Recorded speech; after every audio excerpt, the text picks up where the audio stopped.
we're going to follow up with this discussion that is very precious to us. Here at Tax Co-op during spring, we did a huge research on the constitution of all the countries of the world. And we wanted to see if there's a fair share article in the constitution of countries as it is in France and in Italy. Is there other countries where there's this fair share article and in the constitution? And before we start the brainstorming on this question with African countries that include that their constitution include that article, I wanted to have a brief discussion about this with my friend Alex Exenagu, because in 2017 we did this the first research on that topic, and I did that with Alex before he became a doctor in taxation. So my dear friend Alex, thank you so much for joining this brainstorming jam. And I wanted to discuss with you a bit about what we did and this research before we introduce the brainstorming jam. So welcome so much, Alex. You remember when we first started to discuss that, were you surprised that there could be actually something there, there could be a fair share article in the constitution of many countries? Were you surprised to find, because actually you were the first one to find that in that research? So how did you react when you first found out there was many countries that included that article? So I think it's important to, first of all, thank you for the opportunity to speak, Brigitte. It's been a while. It's good to see you. But I think, it was sort of, at the time when we had this conversation around tax avoidance and tax morality and tax legality, and everyone was trying to define fairness in taxation. And I think we had that conversation around trying to find where we could actually go to see, if we could have some legal support for whatever we thought was meant to be fair. So we took the research to look at the constitutions of many African countries, especially the French-speaking ones. And it was quite surprising to find out that in different countries, they had sort of references to the word fairness in different forms. So for example, if you look at Tunisia, Article 10 of the Constitution says that paying taxes and contributing towards public expenditure are obligations through a fair and equitable system. And then you start wondering, such constitutional provision, what kind of support in terms of tax administration and compliance would it demand from taxpayers, but also can tax authorities use such provision to sort of insist on companies paying their fair taxes? And that became an interesting thing to think about. And when how do you, we're gonna discuss about that for an hour with many specialists after, but are you confident that we can use these articles in the constitution of countries if we get a fair amount of countries together? How could you, because I know you thought about this since we did that research 3 years ago. So what are your thoughts on how it can be useful? So I think the justiciability of that provision would depend on many levels. One would be that if you're trying to tax citizens and trying to impose or sort of ensure that citizens pay their taxes, then you might be able to come under the constitutional provision. However, the moment you're going to corporate bodies and especially multinational entities, then the conversation becomes, are they citizens for tax purposes? And that answering that question might be the twist for many countries, right? If you're going to take a multinational entity and say you're going to come under the constitutional provision provision relates to citizens of the countries. So how would the court treat such corporate bodies or even multinational entities? And that sort of again takes us back to question around taxation and social contracts, and who should be deemed accountable for the social contract or be part of the social contract structure that you have in different countries. So my optimism is naturally not high. If we're looking at the constitutional provision, then you sort of feel like you can only just cover individuals and who are citizens in that provision, which sort of leaves a lot of very important taxpayers out of that particular net. Thank you so much, Alex, for your thoughts on this. My last question to you, The brainstorming session will discuss about, you know, these fair share article in the constitution of French or African countries, as we've said. But do you have any clue why countries like France, like Italy, like Spain, who has this article in their constitution, do you have any clue why it's not discussed more? You know, when I speak about this with people, with tax specialists, with tax justice people, they get surprised to learn that there's actually a fair share tax article in the constitution of these three countries of the G20. So anyway, so do you have any thoughts on why it's not used more to bring the tax justice in the tax system? I mean, taxation is not necessarily a very how do I put this now? Trying to be political, yeah, but it's not something that is easily sort of, you know, agreeable.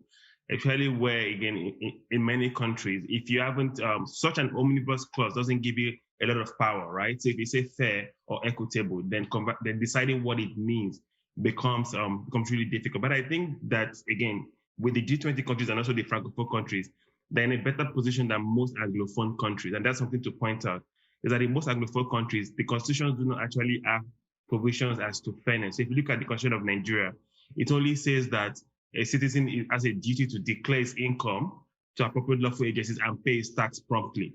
So there's even more emphasis on the promptness of payment as they get emphasis on the fairness or the ability to pay, right? And the same thing you will say in Ghana, you will see also in Kenya.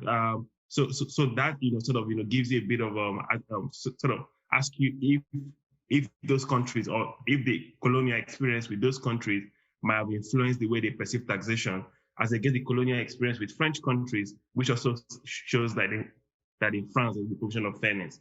So I think there's that conversation around if, you know, French African countries are better off from their colonial past in terms of taxation, and how the anthropology of that conversation should go as against Anglophone African countries. And I think it's an important study to do. Thank you so much, my dear friend. Thank you so much. You're going to stay with us during the brainstorming jam, please. Thank you. Thank you. Thank you so much. So we're going to continue with the brainstorming jam itself, and I'm going to introduce you with my dear friend, a colleague at the Université du Québec en Outaouais, Professeur Félix Zoning. I'm going to switch to French. Professeur Félix Zoning va être la personne qui va être en charge de cette session brainstorming. Et sans plus tarder, je vais laisser la parole à Félix. Félix? Merci Brigitte, et bonjour pour tous ceux qui nous rejoignent à l'instant, et merci de nous joindre comme ça à ce panel de remue-ménage qui porte sur l'évitement fiscal sur le continent, un panel qui va nous conduire aujourd'hui, je peux dire ce soir parce que sur le continent c'est déjà le soir, un panel qui va nous conduire ce soir à Yaoundé, qui va nous conduire en N'Djamena, à Libreville, à Nouakchott, à Casablanca et à Tunis. Donc, comme vous le savez sans doute, l'évasion fiscale et l'évitement fiscal coûtent chaque année plus de 80 milliards de dollars à l'Afrique, selon la Commission économique des Nations Unies pour l'Afrique et l'Union africaine. Alors, ce montant est de très loin supérieur à ce que le continent reçoit en matière d'aide étrangère au développement.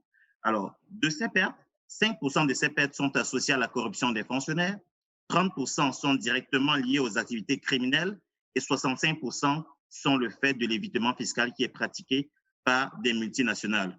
À ces chiffres qui sont déjà effarants, on peut ajouter celui de 138 milliards de dollars qui échappent chaque année au continent en raison des aides ou en raison des exemptions fiscales qui sont accordées aux multinationales par des États.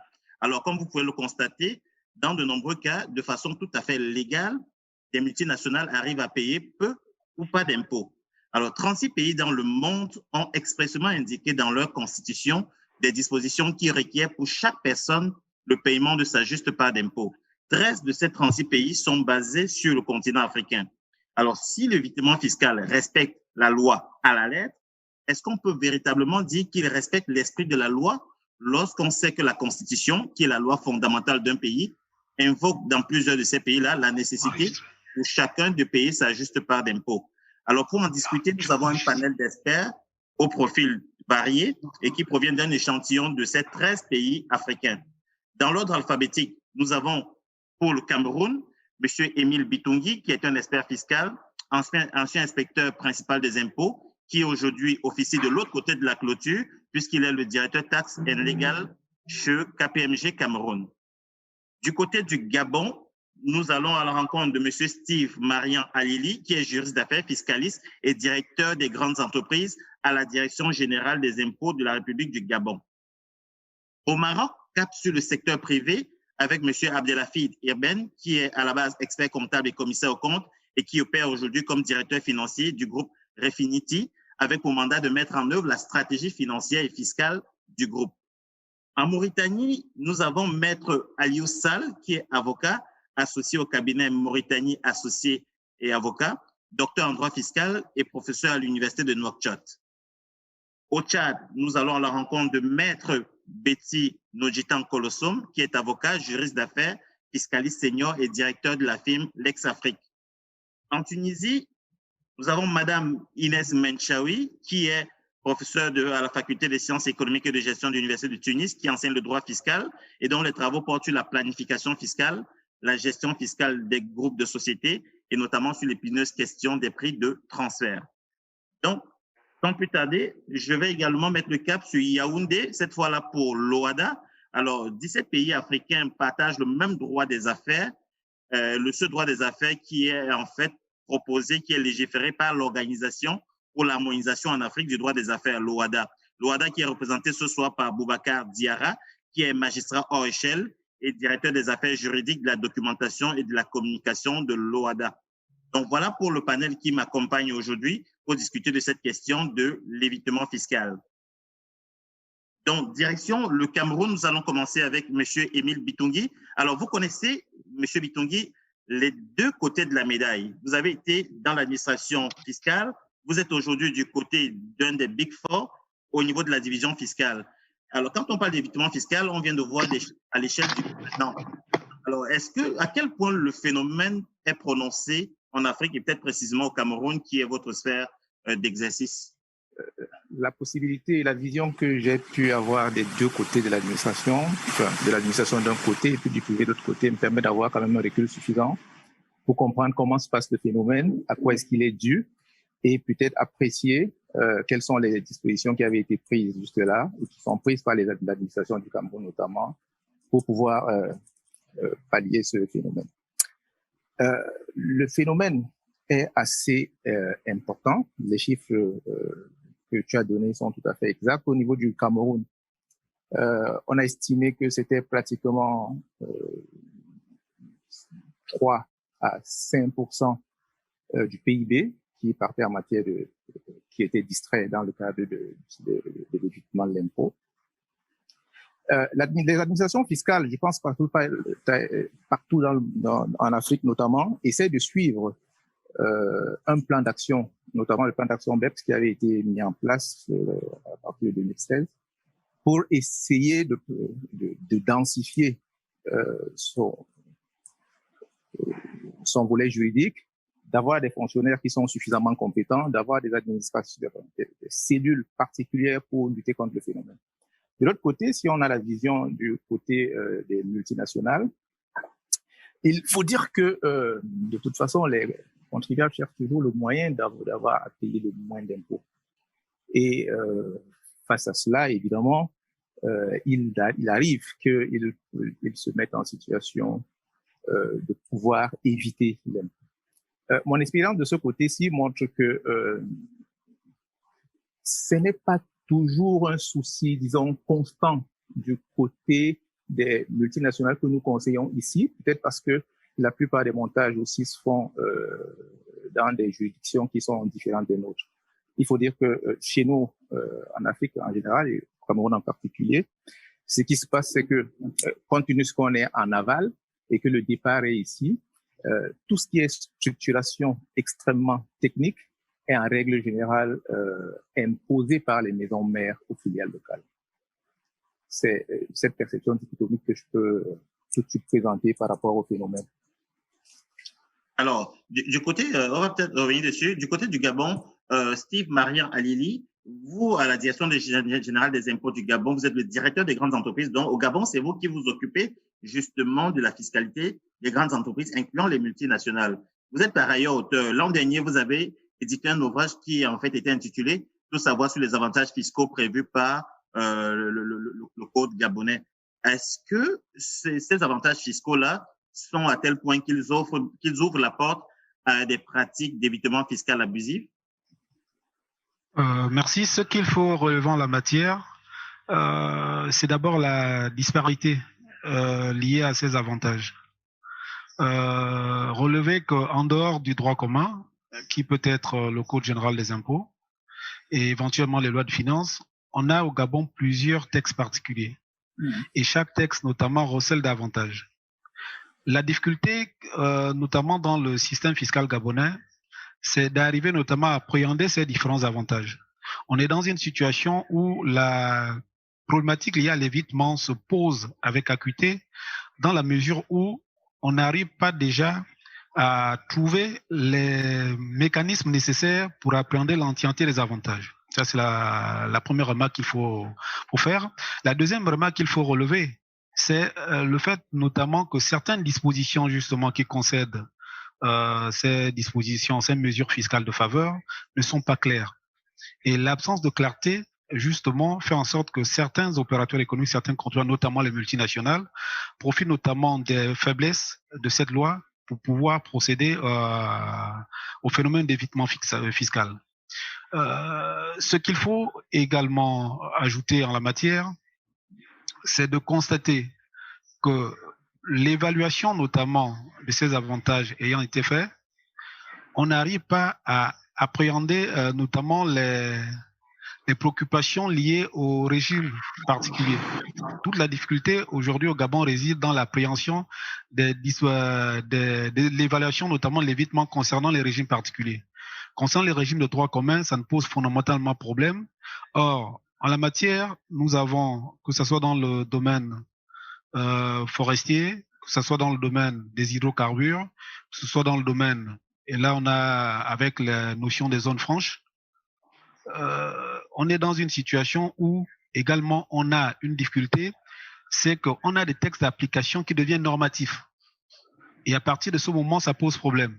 C'est d'ailleurs l'une des, on va dire, l'une des contradictions avec le dispositif constitutionnel. Quasiment tous les dispositifs constitutionnels des pays africains proclament clairement que l'impôt est du domaine de la loi.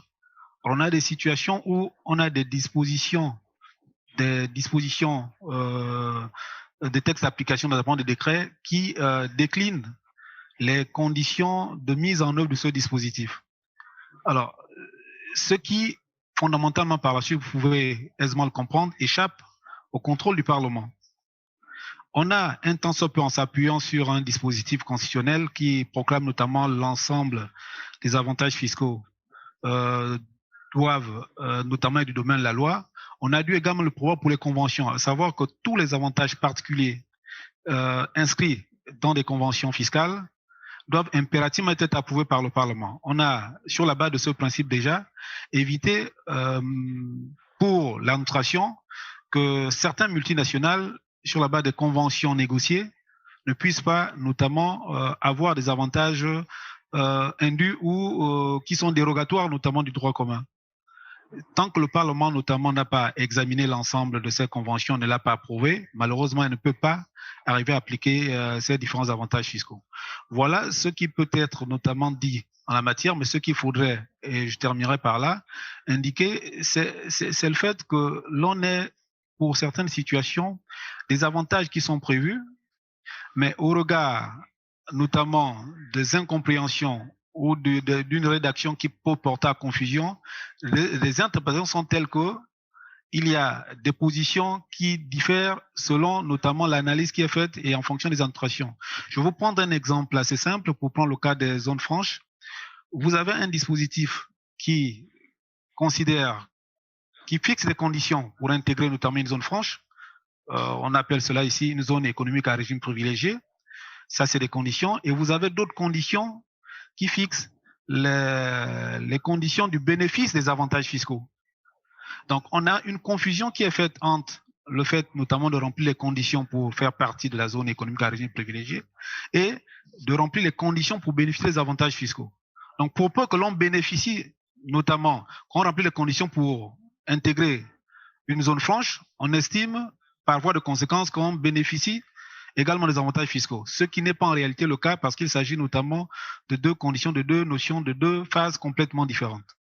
Voilà ce qui peut être dit d'entrée sur l'appréhension du Gabon concernant les régimes fiscaux dérogatoires et indiquer que fondamentalement les pertes sont énormes bien qu'en n'étant pas évaluées. Les seules évaluations qui sont fondamentalement faites au Gabon, c'est plus en matière de TVA qu'autre chose. Ok, merci. Alors, Monsieur Eben, au niveau du royaume chérifien, autrefois en cabinet, vous avez été, avant d'être au service d'un grand groupe. Est-ce que les pratiques d'évitement fiscal ont cette ampleur-là au niveau du royaume chérifien? On en retrouve tant que ça? Effectivement, donc oui. Donc avant de parler justement de l'ampleur de l'évitement fiscal, il me paraît quand même nécessaire d'annoncer un certain nombre de statistiques qui vont nous conduire à la conclusion. Donc ce qu'il faut savoir déjà pour le Maroc, c'est que moins de 1% des entreprises financent à elles seules 80% de l'impôt sur les sociétés au Maroc. Donc 80% des recettes fiscales liées à l'impôt sur les sociétés proviennent de 1% uniquement des sociétés existantes, alors que 20% des autres recettes proviennent de 99%. Donc vous pouvez imaginer l'ampleur et du manque à gagner qui est pour le trésor marocain. Pour ce qui est de l'impôt sur le revenu, auquel sont soumises les personnes physiques, il y a 73% de l'impôt sur le revenu qui est supporté uniquement par les salariés. Et le reste, justement, par les professions libérales et les autres revenus, autres que salariaux, qui sont soumis à l'impôt sur le revenu. Cela veut dire que ces salariés, ils payent, on va dire, 73% du montant total, on va dire, d'impôt sur le revenu, uniquement parce que cela est effectué à la source par les entreprises. Donc, toute cette situation pose bien évidemment un véritable problème de justice fiscale et d'égalité des contribuables, justement, devant l'impôt. À cela s'ajoutent les contribuables, les activités et les autres secteurs qui bénéficient de certaines mesures incitatives, telles que des réductions successives de l'impôt sur les sociétés pour un certain nombre de domaines, alors que l'impôt sur le revenu reste toujours à son niveau des années, on va dire de l'année 2010, l'octroi d'un certain nombre de dérogations fiscales qui sont jugées parfois d'ailleurs injustifiées, à l'instar de certains segments de l'immobilier comme l'économique et l'agriculture qui étaient exonérés jusqu'à il y a quelques années, sans parler des problèmes de l'évasion fiscale où plusieurs personnes continuent à échapper de l'impôt. Donc tout cela alimente déjà un sentiment de non-acceptation de l'impôt et de l'incivilité fiscale vis-à-vis on va dire, des contribuables qui sont dans le viseur et dans le champ de vision de l'administration. Donc ces personnes-là pensent déjà qu'ils payent plus que ce qui est dû en termes de leur juste valeur de l'impôt. C'est ce que les incite justement de pratiquer et de faire appel à un certain nombre de pratiques justement pour payer moins d'impôts, soit à travers l'utilisation des dispositions fiscales, être dans l'égalité totale, soit à travers la prise d'un certain nombre de positions qui sont plus ou moins discutables ou contestables par l'administration fiscale, mais restent quand même discutables vu que en cas de contrôle, on revient uniquement aux 4 derniers exercices, alors que la personne peut bénéficier de ces mesures sur plusieurs années. Donc effectivement, je reconfirme que c'est un comportement qui est vraiment très répandu au Maroc. Voilà. Alors, Madame Minchaoui, dans vos travaux, vous examinez les pratiques d'évitement fiscal, vous observez les différentes formes de fiscalité agressive. C'est quoi les pratiques les plus courantes en Tunisie? Les pratiques d'évitement fiscal les plus courantes? Quelles sont les formes qui sont les plus répandues? Donc, d'abord, je vous remercie de cette invitation et j'en remercie vivement les organisations. Je vais fermer la vidéo pour que vous puissiez mieux entendre. Donc, avant de répondre à votre question, je vais essayer d'introduire et de mettre le sujet dans son contexte. En fait, l'histoire, tant ancienne que récente, nous enseigne que de petites armées ont pu en vaincre d'autres. Pourtant, mieux pourvues en hommes et en équipement, et que le facteur déterminant de la victoire était essentiellement le degré de détermination des troupes et leur conviction de la justesse de la cause qu'elles défendent. En plus, bien sûr, des aptitudes des chefs au leadership et la façon dont ils génèrent les intérêts de leur équipe. Donc, en effet, nous pensons qu'un soldat bien motivé est prêt à donner sa vie pour sa patrie. Nous nous posons alors la question de savoir pourquoi les autres citoyens ne seraient-ils pas prêts à sacrifier une partie de leurs revenus ou de leur fortune pour contribuer à la couverture de la charge publique sous forme d'impôts. Nous sommes très étonnés de voir qu'en Tunisie, l'ampleur de l'évitement fiscal est considérable. En fait, l'État, il fait perdre à l'État en termes de recettes fiscales des milliards de dinars chaque année. D'après un rapport par Oxfam, rapport publié par Oxfam en 2020, la fraude fiscale est estimée à 25 milliards de dinars, soit 24% du PIB. Selon d'autres sources, ils disent que entre le tiers et la moitié de l'économie est qualifiée d'économie informelle. Une partie aussi des forfaitaires qui ne sont pas obligés de tenir une comptabilité régulière contournent leurs obligations fiscales, selon le ministère des Finances. Donc, ils rapportent en moyenne 0,2% seulement des recettes fiscales. Aussi, en 2015, le ministère des Finances dit que seul un quart des sociétés tunisiennes soumises à l'IS ont versé des contributions au titre de cet impôt. Et vous imaginez, 46% d'entre elles n'ont pas présenté leur déclaration. En fait, la plupart des contribuables ne s'acquittent pas de leur impôt. Et aussi, il y a une étude faite en 2016 sur les professions libérales montre qu'en 2015, 60% des avocats et 50% des architectes n'ont pas fait leur déclaration d'impôt. Également, 76% des médecins du privé paieraient moins d'impôts que leurs confrères travaillant dans le secteur public. Donc, vous imaginez que toutes ces sociétés, ils ont différentes formes de pratiques pour minimiser leur charge fiscale à travers tout simplement absence d'une déclaration d'activité ou non-déclaration du chiffre d'affaires, gonflement des charges par des actifs fictifs, non-déclaration des revenus, minoration de l'assiette de l'impôt foncier à travers une minimisation de droit d'enregistrement en cas d'achat ou de l'impôt sur la plus-value succession. À l'échelle internationale, ou des manipulations, des opérations internationales, bien évidemment à travers les prix de transfert intra-groupe. Comme vous le savez, quand les sociétés existent dans 2 juridictions différentes, donc ils vont transférer le bénéfice d'une société, ils vont transférer le bénéfice du pays où le taux d'impôt est élevé vers le pays où le taux est moins élevé. Aussi, il y a aussi les mécanismes de centre de réfacturation, rémunération fictive des services fictifs ou répartition inéquitable des charges communes, assistance technique, dépenses du siège, et aussi par la position des sociétés dans des paradis fiscaux. On l'appelle maintenant en Tunisie pays à fiscalité privilégiée. Donc, en bénéficiant de secrets légaux et d'absence d'échanges entre les administrations fiscales pour dissimuler leurs revenus. Et la liste est non exhaustive et longue. Je vous remercie. Merci Madame Menchaoui. Alors, Maître Betty Nodjitan Kolosom, donc vous opérez depuis N'Djamena au Tchad, mais vous avez l'avantage de connaître toute la sous-région d'Afrique centrale. De votre position de conseil fiscal, des montages financiers, vous en avez déjà vu, des montages fiscaux, vous en avez déjà vu, des centaines probablement, sinon des milliers.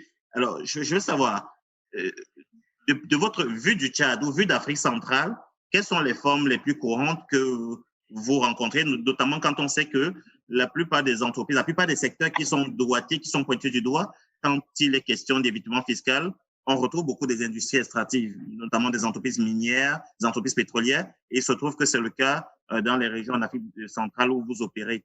Alors, quelles sont les pratiques que vous avez pu observer? Je tiens d'abord à féliciter pour le thème innovant qui a été choisi. Comme disait un précédent intervenant, j'avoue que j'ai aussi sursauté d'abord lorsque j'ai vu le thème, surtout lorsque vous nous interpellez aussi par rapport à la Constitution. Parce que dans notre pratique habituelle, lorsqu'on parle de Constitution, ça nous renvoie à des questions de liberté publique, ça nous renvoie à des questions politiques et de mandat éventuellement, c'est à l'air du temps actuellement, mais très rarement nous épluchons notre Constitution pour y retrouver des questions fiscales ou alors pour régler des problématiques purement d'ordre fiscal.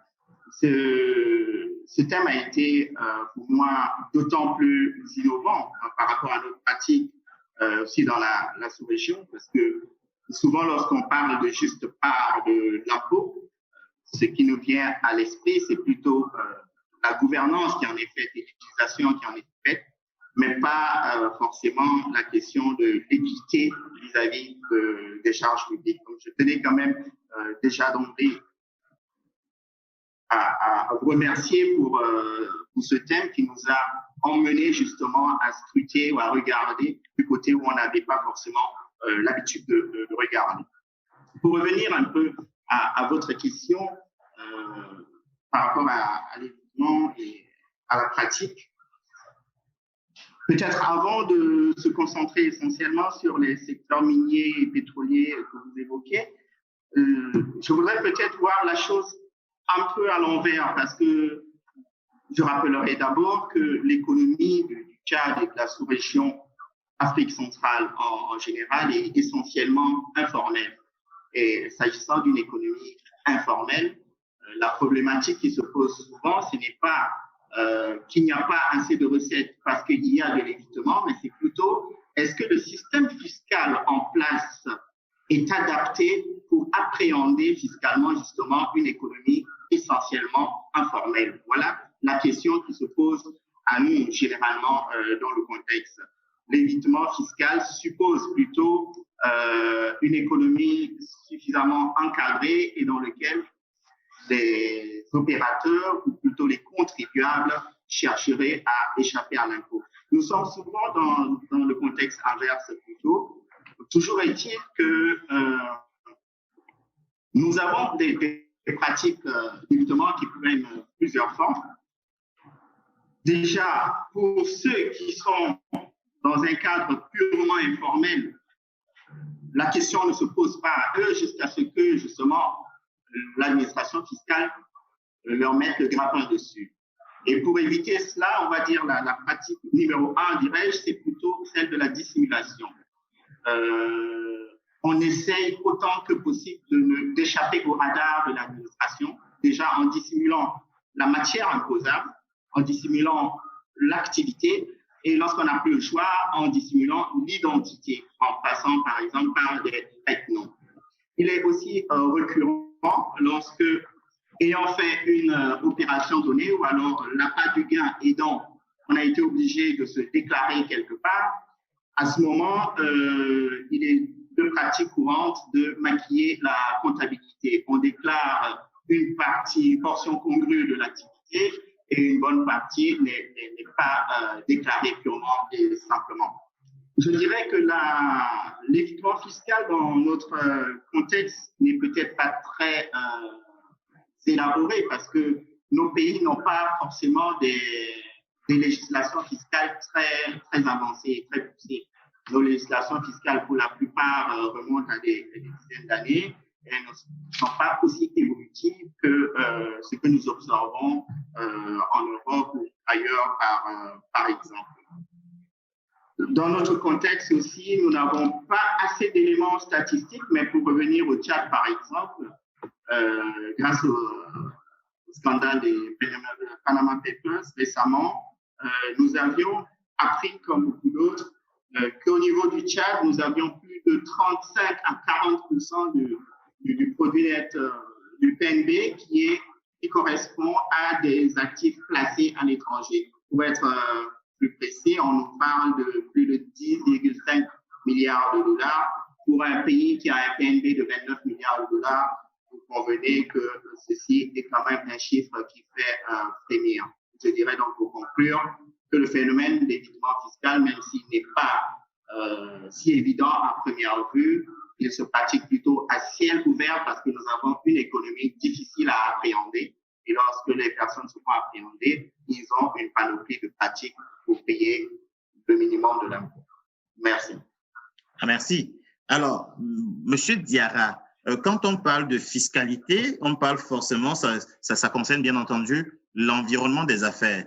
Et dans 17 pays africains subsahariens, celui qui fait office de législateur en matière de droit des affaires, c'est l'OHADA, l'Organisation pour l'harmonisation en Afrique du droit des affaires, que vous représentez ici ce soir. Alors donc, comme je l'ai dit d'entrée de jeu, vous êtes le directeur des affaires juridiques, de la documentation et de la communication de l'OHADA. Alors, quand on parle d'évitement fiscal, on vient d'écouter les deux précédents orateurs qui laissent entendre qu'une des pratiques peut être de jouer sur plusieurs législations, dans plusieurs pays, dans différentes législations. Alors, la lutte contre l'évitement fiscal exige donc forcément de la coopération entre les gouvernements de plusieurs pays, puisque les multinationales, les investisseurs sont repartis. Aujourd'hui, le capital est mobile. Et donc, il s'agit d'une question de coopération internationale. Alors, quel est le point de vue de l'OHADA face à tout ceci? Okay. Merci bien, monsieur le professeur, pour cette question et merci aussi pour avoir invité l'OHADA. Je voudrais, à l'entame de mon propos, indiquer déjà que le 25 juin 2020, un article de Financial Afrique indiquait concernant ce thème d'évasion fiscale et d'évitement que l'Afrique perd 7 000 $. C'est-à-dire l'évasion fiscale fait perdre à l'Afrique 7 700 $ par seconde. Et donc, ce même article révélait qu'il y a 224 milliards de $ d'évasion fiscale qui quittent le continent chaque année, soit 9,4% de son PIB et 2384,8 milliards de $ étaient en jeu en 2017. Et on estimait aussi que si l'on répartissait cela, ça fait 175 $ par habitant, par chaque Africain. En fait, c'était 175 $. Et il était de même indiqué, pour montrer encore l'ampleur, qu'en Afrique, environ 60% des marges des multinationales sont rapatriées par voie légale, dividendes légales dans les pays d'origine, soit des multinationales ou même dans les paradis fiscaux, faute d'une capacité suffisante de la part des administrations fiscales. Ceci dit, quelle est la part de l'OHADA dans l'évitement fiscal? Elle peut prendre plusieurs formes. D'abord, elle s'entend d'abord de la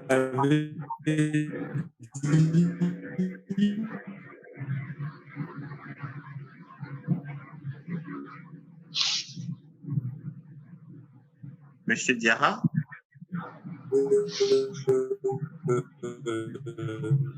L'évitement légal ou illégal. Parce qu'en la matière de ce qu'on appelle l'évasion fiscale, la fraude fiscale, ça peut même être le blanchiment de fraude fiscale. Tout ça, ça rentre dans le cadre de l'évitement fiscal qui est dans son mode opératoire, mais pas seulement légal, il peut également être illégal. En fait, l'OHADA ne réglemente pas, vous l'avez dit, directement la fiscalité.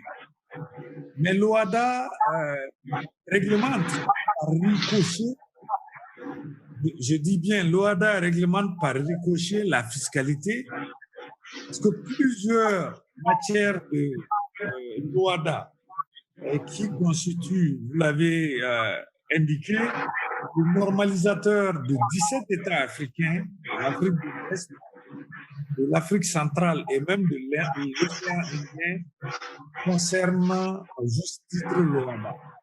Si nous prenons par exemple au niveau de l'OHADA des problématiques qui concernent certaines matières, telles que le droit commercial général, le droit de s'occuper l'acte uniforme relative au droit comptable et à l'information financière, on se rend compte qu'il y a plusieurs matières qui constituent des matières satellites en ce qui concerne la fiscalité et l'environnement fiscal.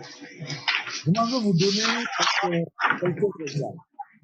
Si vous prenez, par exemple, les beaux commerciaux, les beaux professionnels, si vous prenez des matières comme les bénéfices distribuables, si vous prenez des matières comme la constitution même des sociétés commerciales, vous vous rendrez compte que, et même les groupes de sociétés, qu'il ne peut pas y avoir de fiscalité efficiente sans tenir compte de ces différents éléments. Venons-nous-en à ce que nous appelons à peu près le droit comptable et l'information financière. Il y a des domaines tels que le système comptable, où vous avez des domaines tels que les IFRS, et les comptes consolidés, les comptes combinés, et tout ça, la fiscalité et Douala ne s'est pas contenté seulement de ces matières, comme je le disais par ricochet. L'organisation a aussi prévu des dispositions qui peuvent être utilisées dans le cadre du blanchiment, comme je disais, Donc, monsieur Diarra, effectivement, on va venir à ces points dans un instant. Peut-être le temps de regarder du côté des administrations fiscales. Peut-être je me tourne, on reviendra donc au niveau des mesures qui peuvent être prises maintenant pour contrer, pour endiguer cet évitement fiscal.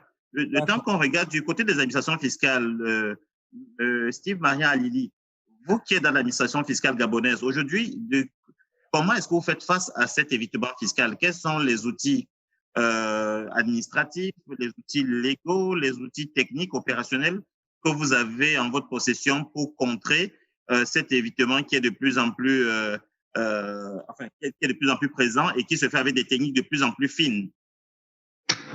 Voilà. Ce qu'il faudrait indiquer, parce qu'au regard notamment de ces nouveaux phénomènes, et depuis qu'on pouvait le constater, la crise qui a frappé principalement le Gabon, et qui est d'ailleurs sous programme avec le Fonds monétaire international.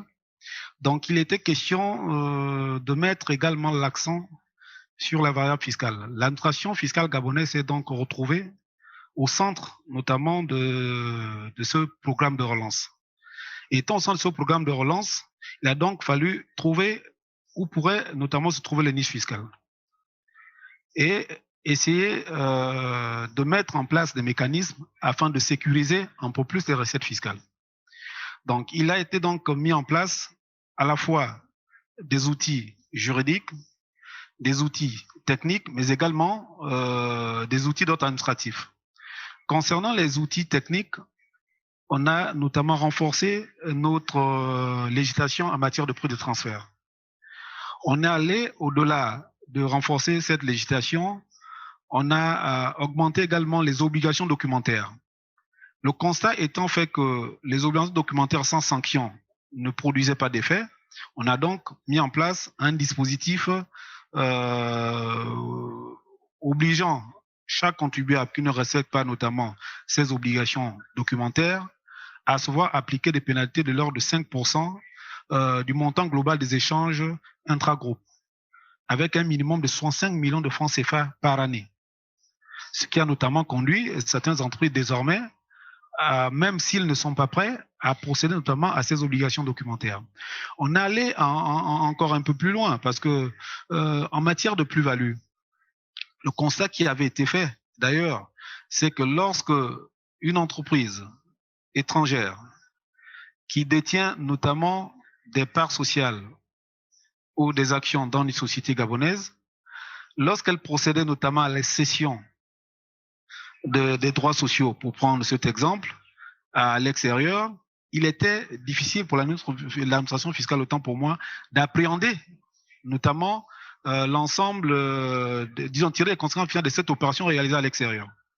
Désormais, toutes les fois qu'il y a ce type d'opération, même si elle se passe à l'extérieur, si d'aventure la maison mère a des filiales au Gabon, on oblige notamment cette maison mère à faire des déclarations. Ne le fait pas, la filiale est tenue de faire des déclarations, faute de quoi c'est la filiale qui va notamment subir des sanctions fiscales en la matière.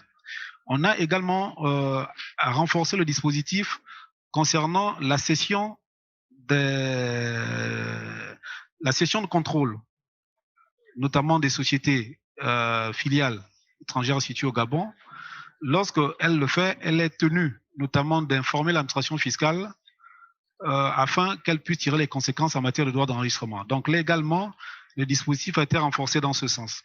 Sur le plan technique, comme vous pouvez vous en douter, la principale ressource, c'est l'homme qui est au cœur notamment de cette opération qui pratique l'évitement fiscal, mais qui peut également notamment réduire les effets de cet évitement fiscal. Donc il a donc fallu notamment mettre un accent particulier sur la formation notamment des agents du fisc concernant ces mécanismes autant pour moi un peu sophistiqués. Donc, des formations, d'ailleurs, il y a une formation en ce moment sur la pratique notamment de prix de transfert dans le secteur pétrolier. Comme vous le savez, le Gabon est un pays pétrolier. Donc, à ce niveau-là, c'est au niveau des coûts pétroliers que tout se passe. Donc, on est dans le cadre des contrôles qui vont être organisés, en train de former notamment les agents ou de renforcer leurs capacités techniques pour qu'ils apprennent notamment l'ensemble de ces éléments. Sur le plan administratif, il a donc fallu notamment spécialiser l'administration fiscale. À ce propos, concernant l'ensemble des opérations de contrôle, parce que c'est lors des opérations de contrôle sur place que l'on peut utilement constater la pratique de ces différents mécanismes un peu fouillés.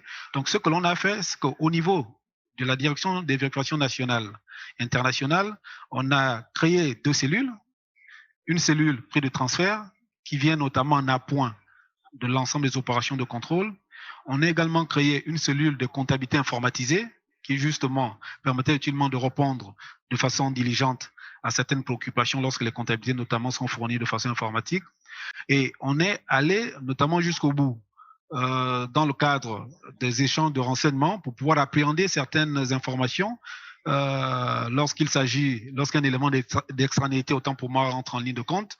Il a donc fallu mettre en place une cellule d'échange de renseignements. Celle-là est logée notamment à la direction de la législation du contentieux. Donc, elle vient en appoint notamment de l'ensemble des opérations de vérification qui sont réalisées à la fois par la direction des vérifications nationales et internationales, mais également à la fois par la brigade de contrôle de la DGE, la direction des grandes entreprises. Je peux rappeler qu'à ce niveau, on a mis en place 2 brigades de contrôle, une qui s'occupe de la vérification générale et une qui est chargée exclusivement du contrôle TVA, parce que là également, on a estimé que c'est un impôt sur lequel on pourrait mettre un accent particulier afin d'améliorer notamment les recettes fiscales. Voilà ce qui a été fait, et à ce niveau, on peut utilement indiquer qu'à chaque fois qu'il y a un mécanisme, on essaie aussitôt de mettre en place ou de mettre à jour nos dispositifs fiscaux en la matière. Voilà ce que les mesures qui ont été prises par l'administration fiscale gabonaise, et on est dans une nouvelle dynamique qui consiste notamment à revoir tous nos systèmes d'immatriculation. On a mis en place un nouveau système d'immatriculation qui va rentrer en jeu, ceci notamment pour permettre d'appréhender l'ensemble des opérations réalisées par les opérateurs économiques, quels qu'ils soient. Le nouveau système d'immatriculation permettrait utilement que les contribuables, où qu'ils soient, ceux qui ne se déclaraient pas, s'ils n'ont pas ce numéro d'immatriculation, ne pourraient réaliser aucune opération, à la fois avec la douane et avec toutes les autres administrations possibles. Donc, c'est l'occasion pour nous, justement, d'essayer de capter cela qui, justement, disons qu'on n'arrivait pas à maîtriser. Voilà, de façon résumée, les mesures qui ont été prises par l'administration fiscale afin d'éviter ou de réduire le phénomène d'évitement fiscal. Même s'il faut l'avouer que beaucoup de choses restent encore à faire. Ah, merci. Alors, brièvement, quels sont de cloches du côté du Cameroun, Émile Bitungui? Quels sont de cloches de quel dispositif peut jouer le Cameroun dans la lutte contre cet évitement fiscal? Merci. Félix, nous passe la parole. permettre peut-être très rapidement que je revienne sur le sujet d'avant pour juste faire une petite précision par rapport à l'ensemble des procédés d'évitement qui a été constaté au Cameroun notamment. Il y a un phénomène qui est assez particulier qui concerne l'aide publique au développement. Vous savez, dans le mécanisme d'ordonnancement de l'aide publique au développement, notamment dans nos pays, l'opération se fait en deux phases. Il y a une première phase qui consiste à la signature des conventions de financement et de l'autre côté, maintenant, la passation des marchés. Alors, en général, ce qui se passe, c'est que les conventions de financement, telles qu'elles sont faites, comportent en elles un certain nombre de mesures dérogatoires et vraiment exceptionnelles, de telle sorte que le constat est que finalement, à la fin, quand on fait le bilan de l'opération, les entreprises qui réalisent ces différents marchés-là ne paient aucun impôt sur le territoire et les manques à gagner sont très importants parce que de toute façon, ce sont des dettes qui sont remboursées par la population. C'est un vrai problème. Et on serait voulu de ne pas le mentionner avant de passer donc aux différentes mesures. Effectivement, déjà par rapport à ça, l'administration fiscale camerounaise, je pense qu'elle est quand même en avant-garde sur la question de la fiscalisation des marchés publics. Déjà, au Cameroun, il a été établi que le seul référent en matière fiscale, c'est le Code général des impôts. Ce qui fait quoi? Ce qui fait que la plupart des dérogations qui étaient accordées par les ministères sectoriels, aujourd'hui, ils ne peuvent plus arriver dans signer ce type de convention-là en donnant des avantages qui sont dérogatoires de ceux qui sont prévus par le Code général des impôts. Donc, si vous voulez un avantage, il y a une loi de 2013 qui porte le régime de l'investissement, et puis de l'autre côté, il y a le Code général des impôts. Donc, il y a une sorte de, disons, d'harmonisation juridique et de cadrage qui concerne les marchés publics au Cameroun. À côté de cela, donc, il y a tout le dispositif parce que différent, ce qu'a dit notre collègue du Tchad, la législation camerounaise est l'une de celles qui a le plus évolué depuis 2007. Depuis 2007, je vais peut-être le parcourir très très rapidement pour m'attarder sur des cas très très précis et peut-être des innovations qu'il faut partager concernant cette législation. D'accord, assez rapidement pour qu'on puisse terminer dans le timing. Oui. Oui. Donc, je vais dire, tout ce qui a déjà dit par le Gabon est effectivement repris chez nous, je veux dire au Cameroun.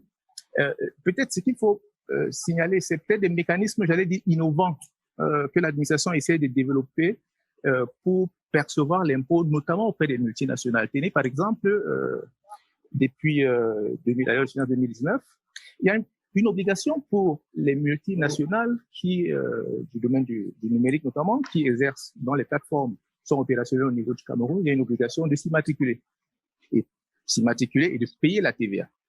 C'est un mécanisme assez neuf qui permet finalement à l'administration camerounaise d'aller regarder du côté du numérique, qui est un domaine extrêmement flou, parce qu'on s'est dit, finalement, si ces entreprises multinationales arrivent à faire des revenus au Cameroun, il faudrait bien qu'ils puissent payer.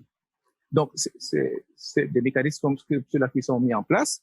Je voudrais aussi peut-être voir dans les outils administratifs, pour ne pas tout lister, quelques-uns qui sont quand même finalement assez pertinents. Oui, et je profite de ça pour introduire ma question suivante, mais je vais commencer par vous. C'est une question pour vous tous, mais je commence par vous puisque c'est vous qui avez la parole en ce moment. Vous aurez 1 minute chacun. Alors, de tout ce que vous me dites, je comprends bien que jusqu'ici, la Constitution n'est pas utilisée. Et je veux donc savoir jusqu'à quel point elle peut être utile. Si je prends le cas du Cameroun, puisque c'est vous, M. Bitungui, qui a la parole, jusqu'à quel point la Constitution peut être convoquée pour encadrer cet évitement fiscal, puisque tout à l'heure, vous avez évoqué le fait que tout ce qui relève de l'impôt est délégué, la Constitution elle-même le relègue au Code général des impôts. Est-ce que la même Constitution qui dit qu'en matière fiscale, il faut aller vers le Code général des impôts, est-ce que la même Constitution peut être encore utilisée pour s'assurer que chacun paye sa juste part d'impôt? Malheureusement, à l'état actuel de la législation du Cameroun, non. La Constitution finalement donne un cadre, et puis elle-même, comme vous l'avez dit tout à l'heure, délègue au législateur la capacité et le pouvoir de créer l'impôt, d'arrêter les bases, de fixer les différents normes. Donc, il est extrêmement difficile pour un contribuable, un Camerounais qui estime que ses droits ont été viciés ou qui estime que le voisin n'a pas payé un impôt, de brandir la Constitution pour faire valoir ce droit. La Constitution reste comme une sorte, finalement, disons, de référent, j'allais dire moral, sur lequel on ne peut pas s'appuyer directement pour faire valoir. Et ça tient même aussi peut-être du mécanisme même de contrôle de la constitutionnalité des lois. Parce que, vous savez, dans la plupart de nos États, les lois de finances telles qu'elles sont faites, le mécanisme, l'activation du mécanisme de constitutionnalisation, de contrôle de la constitutionnalité de ces lois, c'est un mécanisme qui est un mécanisme d'action. Il faudrait que ce soit le président de la République ou que ce soit le tiers des députés de l'Assemblée nationale, le président de l'Assemblée nationale, ou le président du Sénat, ou le tiers des députés. Vous voyez très bien que finalement, c'est ceux-là qui mettent les lois, on ne peut pas le contrôler. Et depuis que le Conseil constitutionnel existe au Cameroun, nous n'avons pas connaissance de ce qu'une loi de finances ait été revue ou corrigée. Donc, par rapport à cette question-là, évidemment, la Constitution... Ok, je vous permets de filer là-dessus pour que j'aille à Mme Menchawi. Donc, M. Alifri va répondre à cette question. Alors, en Tunisie, est-ce que la Constitution finalement peut être utilisée compte tenu de ce qu'on vient d'entendre? Oui, en fait, je voudrais faire une petite remarque. D'abord, je salue tout le monde. C'est la première fois que j'interviens ici. Donc, je voudrais tout de suite faire une première remarque, une remarque préliminaire, c'est que l'évitement fiscal, surtout en Tunisie, n'est pas le plus grave fléau qui ronge la société tunisienne. Il y a des fléaux qui sont beaucoup plus importants, la corruption, l'abus de biens sociaux et beaucoup d'autres fléaux qui rongent effectivement, qui pèsent sur les deniers publics et qui ont un impact négatif sur l'économie nationale. Et donc, tous ces fléaux peuvent avoir une même explication à peu près, le fait que les citoyens ne se sentent pas propriétaires de leur pays et ils sentent que les dirigeants ne sont pas en train de gérer correctement les deniers publics et que la fiscalité, comme beaucoup d'autres lois, sont injustes. Et donc, à partir du moment où l'État est pratiquement défaillant, il n'est pas en train d'accomplir correctement son devoir, bien sûr, le citoyen qui considère, et surtout, je vais vous lire l'article 10 de la Constitution tunisienne, qui dit que qui constitue un pacte social qui crée des obligations bilatérales de la part des citoyens et de la part de l'État. Lorsque l'État n'accomplit pas correctement ses devoirs, et je dis, s'il vous plaît, je vais vous lire juste l'article 10 de la Constitution.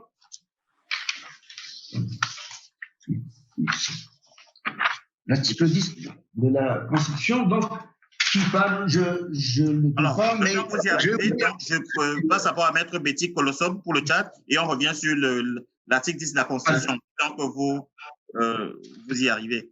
Alors, Maître Betty, du côté du Tchad, la Constitution, finalement, est-ce qu'elle pourrait être invoquée? Du côté donc, du Tchad, la Constitution est quasi sur la question fiscale. Nous avons juste un seul article qui dit que chaque citoyen participe en fonction de ses revenus et de sa fortune aux charges publiques. C'est les seules dispositions que nous avons dans la Constitution qui effleurent la question fiscale.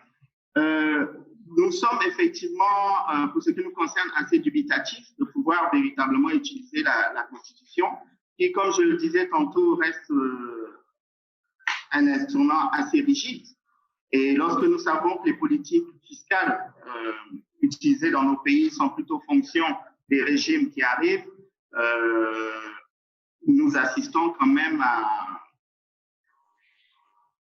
Tous les ans, nous avons des lois de finances qui peuvent introduire quelques notions, même si elles ne sont pas fondamentales. Mais il sera difficile, de notre point de vue, de vouloir réguler la question fiscale au travers de la Constitution.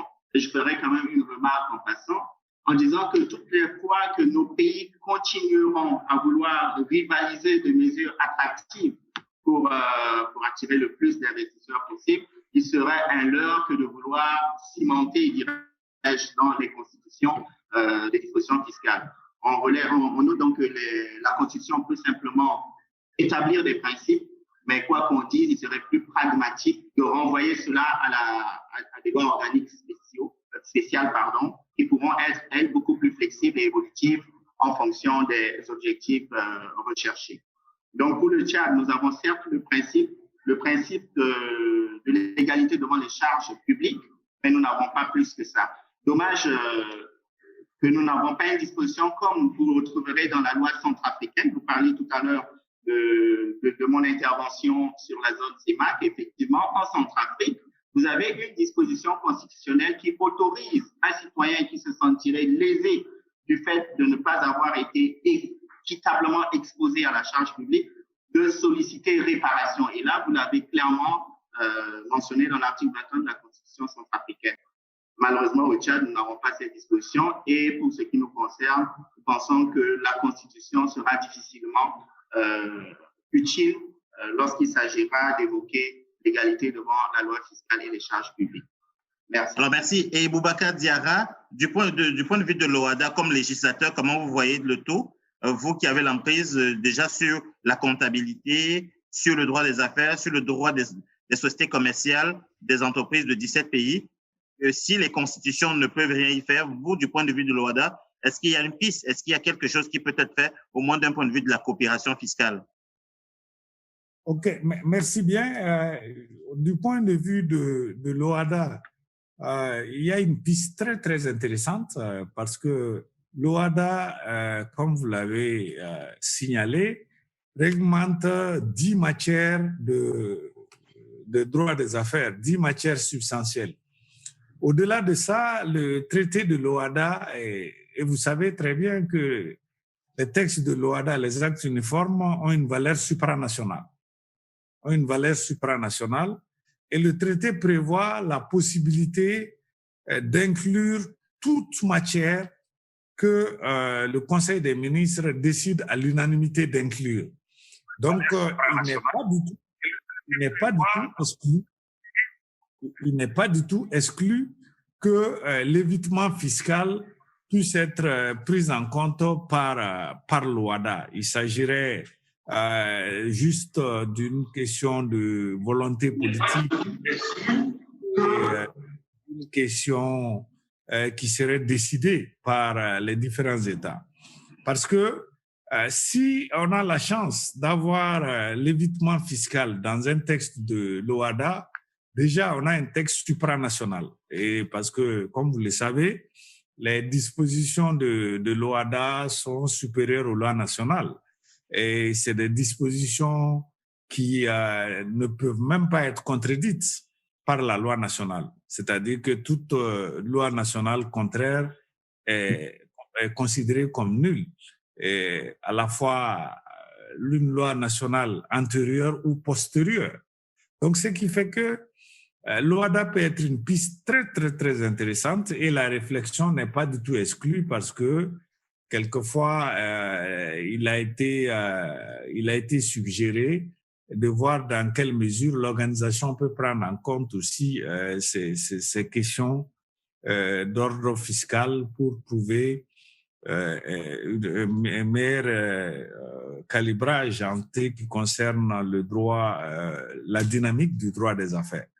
Merci beaucoup. Je m'excuse de vous arrêter là à ce niveau et je m'excuse de ne pas pouvoir redonner la parole à chacun d'entre vous. Nous sommes pris par des impératifs de temps. Comme vous le savez, il y a d'autres panels qui se poursuivent après les nôtres. Nos discussions se poursuivent bien entendu sur le fil d'actualité. C'est juste que nous devons céder l'antenne en ce moment. Et donc, je vous remercie d'avoir pris de votre temps, surtout d'être resté jusqu'à très tard sur le continent. Je sais qu'il est quasiment 18, 19, 20 heures, 21 heures, 22 heures dans certains de vos pays. Donc, merci d'être resté aussi longtemps pour discuter avec nous. Merci à M. Diarra qui va prendre un vol tout à l'heure pour Malabo et donc d'avoir tenu à rester avec nous avant votre voyage.